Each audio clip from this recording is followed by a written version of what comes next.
All right, we are back with another good news. Today is all about positivity and hope because the first video we did earlier was on Jacob Rees-Mogg, who's responsible for efficiency inside government, who's officially banned the woke agenda and diversity managers and all the schemes and trainings that we have. We have another good news. You remember this issue? The so-called universal loos in toilets. Apparently, that's a big problem to deal with rather than actual cost of living crisis or pensions or housing. No, they don't matter. What matters is that to make sure that all hospitals and schools and governmental buildings and coffee shops and restaurants have these universal safe spaces. Now, until now, because Kemi Badenoch, one of the sound Tory MPs who's in charge of these issues, has come out to give us some good news today. We have officially, this actually was done so quietly last month inside government by Kemi, and they didn't tell anybody.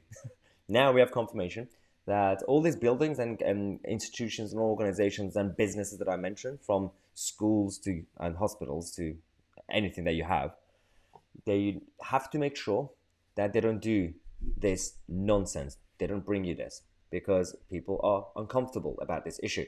So we have to make sure that they're going to tell all these organizations and their buildings to have male and female.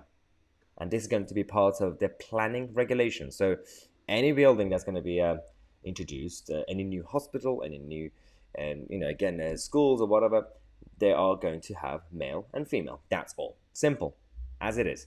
Now, it's good because if you run for people like Kemi, if you run for people like Jacob Rees-Mogg and a couple of others, handful of people, Downing Street will be completely complacent and ignore all these actual real reforms. So Downing Street will come out.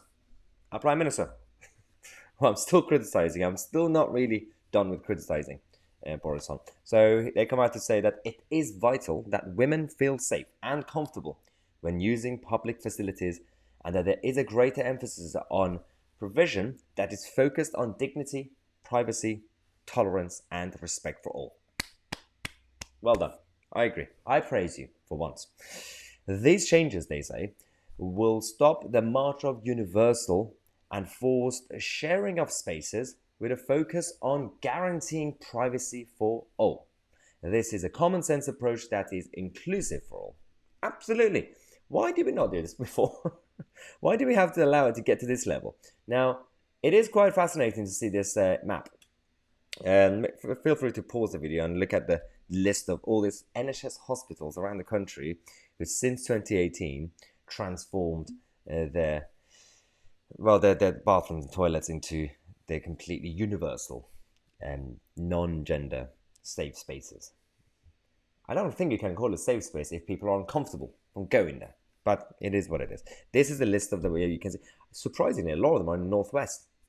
Not really sure what happened there, but there's only like 4 in the southeast, like London and southeast, and 2 we have in Wales. And weird, absolutely fascinating when you see the map and what's happened since 2018 in this country. But we will expose these idiots as usual on a regular basis on this channel. So if you want to join our movement, then follow the subscribe button and the notification bell next to it. Click on both of them to get notified. We're going to come back in half an hour. We're going to take a quick break, and then we're going to be talking about another BBC whistleblower exposing dark corruption inside the organization. I'm Tousi, and we are the media.